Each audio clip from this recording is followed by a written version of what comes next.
wanted the men and the officers to bow down, blow him a kiss. The officers would then be given a kiss in return to show they were his social equals. The Macedonians had nothing to do with kissing. To the Greeks, only the gods should be worshipped like this. Many refused to obey Alexander. One of them is Callisthenes, the man who had created the myth of Alexander. And Callisthenes thought this was slavish, this was barbarian, this was a betrayal of Greek custom. And he thought that Alexander now was becoming an outright tyrant and a despot. A ruthless Alexander has Callisthenes tortured and killed. The Alexander probably became a victim of his own success. And maybe he internalized more than ever, increasingly more, of his own deity, his own megalomania. And after a while, those feelings of grandeur probably influenced the way he conducted his campaigns and interacted with his soldiers.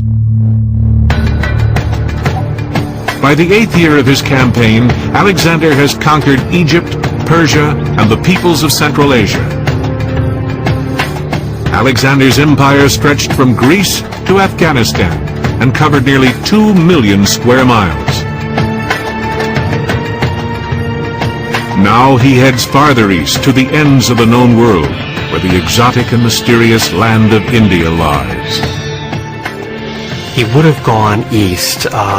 This is the route, the invasion route that the Persians used to conquer their part of India. As heir to the Persian Empire, he wanted that, so he went the route of armies before him and armies certainly after him through the Khyber Pass. Alexander arrives in a place of such mystery, all the rules have changed. He is confronted by a powerful Raja who is determined to stop him. The Indians have amassed an army of 50,000 men, and they have a terrifying new weapon, 200 war elephants. At 9 feet high and weighing up to 5 tons, elephants were the battle tanks of ancient warfare. They could charge their enemy and trample them underfoot. Alexander quickly realizes he cannot risk a head-on attack against such a massive force. He has this ability to plan and size up the distribution and space, to always maintain an element of deception about his own intentions, move to the right when he's actually going to cut to the left, feint a sham crossing of the river in India, and then cross at a point where they're not expecting.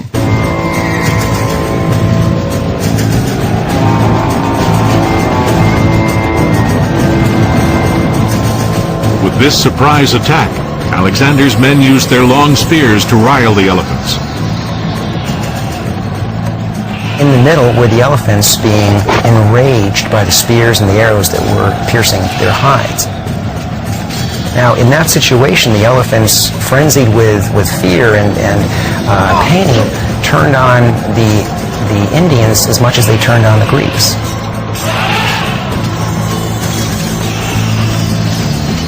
After one of the toughest battles of Alexander's career, the Indian army is wiped out and the Raja surrenders.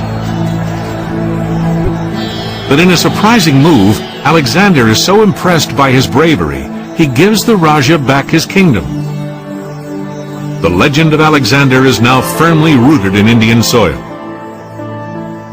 Alexander the Great lives on in India in many different ways. Indians view Alexander as this great heroic character who pervades their entire sense of history. Now you see Alexander's legacies kind of come through in pretty much everything that India has done. It's very much evident in Indian literature, in Indian sculpture and paintings. So even today you go to northwest India and you'll see Indian gods striking Grecian poses, because these were, the sculptors were influenced by Greek art. Alexander was making his mark on India. But despite his great victory, the long years of fighting have taken their toll on his army. To make matters worse, the monsoon rains relentlessly set in.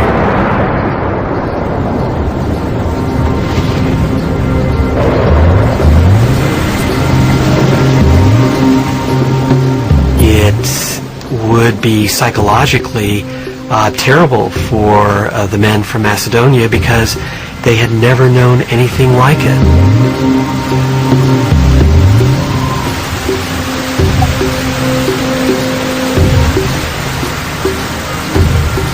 After 8 years and 17,000 miles, the troops reach breaking point and refuse to go any farther.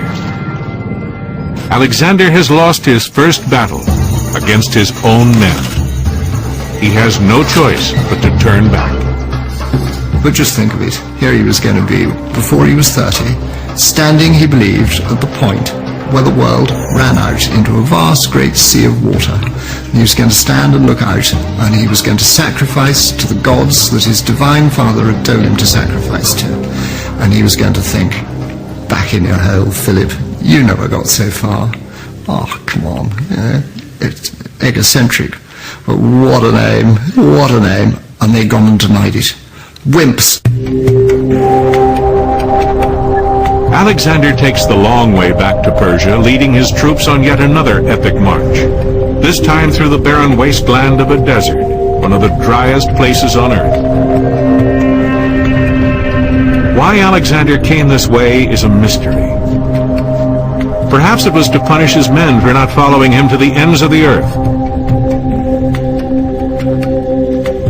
The terrain changed dramatically from hard-baked ground where nothing grew to a shifting desert sand which buried his army up to their waist and above.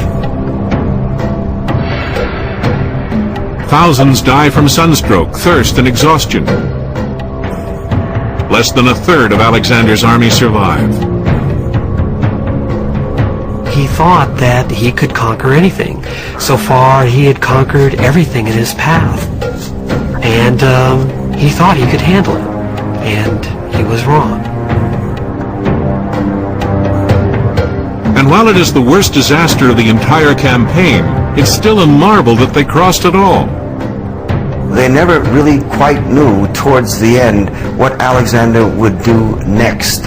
His actions and his policies were unfathomable. He was unpredictable and threatening to them in that sense. Alexander marches on to the Persian city of Susa, where he has another surprise in store for his men.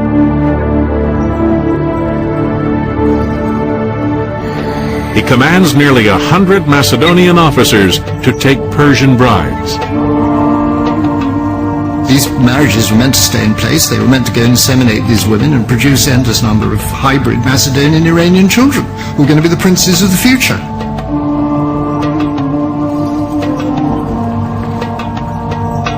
The marriages are deeply resented by the men, and their anger grows. But for Alexander, merging East and West is a practical affair. He himself makes a point of marrying 3 foreign women. In order to rule a diverse empire, he needs to fuse the cultures. He's looking forward now to the new empire, not the one that he's conquered, not the one he brought with him from Greece and Macedon, but the new Middle Eastern empire.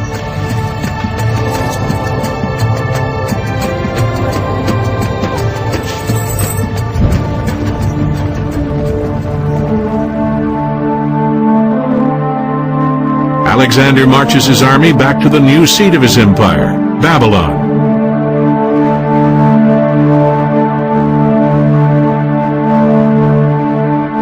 On a hot night, after a bout of heavy drinking, he falls mysteriously ill. His concerned Macedonian officers gather around his deathbed.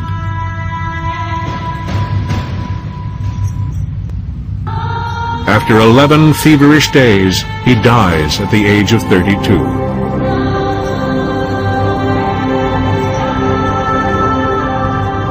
What killed Alexander? Was it disease? Was it alcohol? Or was it murder? Some experts say it was typhoid.